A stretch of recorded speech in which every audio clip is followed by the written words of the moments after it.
పరిస్థితిని బట్టి చాలా పెద్ద సమస్య ఉంటుందని అనిపిస్తుంది. ఇది అమెరికానో యూరోపో కాదు, ఇది భారతదేశం.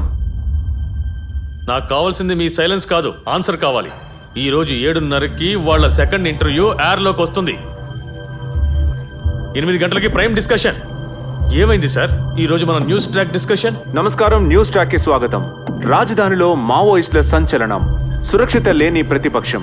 అతని స్థానంలో నేనుంటే నేను ఇలాగ మాట్లాడతాను. డబ్బు పెట్టిన వాడు లాభాలు ఎదురు చూస్తాడు. ఈ రోజు టీవీలో వచ్చే న్యూసే రేపు పత్రికలో వస్తుంది. ఇది పెడ్ జర్నలిజం కాలం. ఫస్ట్ నేరాల్ని చూపించాలి, తర్వాతే కారణాలు చూపించాలి. ఇలా పబ్లిక్ గా వచ్చి కూర్చుని ఇలా అసహ్యంగా మాట్లాడుతున్నారు. మీకు మీరు మనసులో అనుకుంటూ ఉండొచ్చు, నేనే ఈ ఛానల్ కి మహేష్ బాబుని, అల్లు అర్జున్ని అని. చంద్రప్రకాష్, నీ ప్రకాశం మొత్తం పోయింది. మీరు తక్కువ అంచనా వేయకండి. నాకు రాజకీయాలంటే పెద్దగా ఇంట్రెస్ట్ లేదు.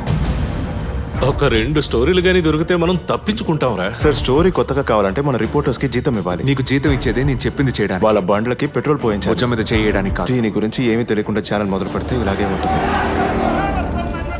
I want dirt. సిపి ఏదేమైనా అతనికి ఎథిక్స్ అంటూ లేవు కదా.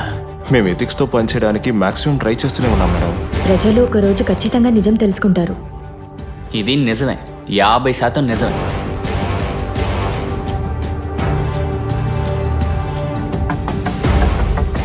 మనం అప్పీల్ చేసి డిస్ట్రిక్ట్ కోర్టుకు వెళ్ళినా వాళ్ళు అసలు తీసుకో. నేను వాడి ఇంటి ముందు ఎలాగైనా షో చేసి తీరాలి.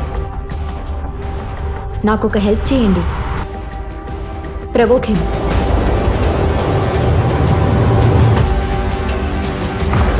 Stop it, stop it.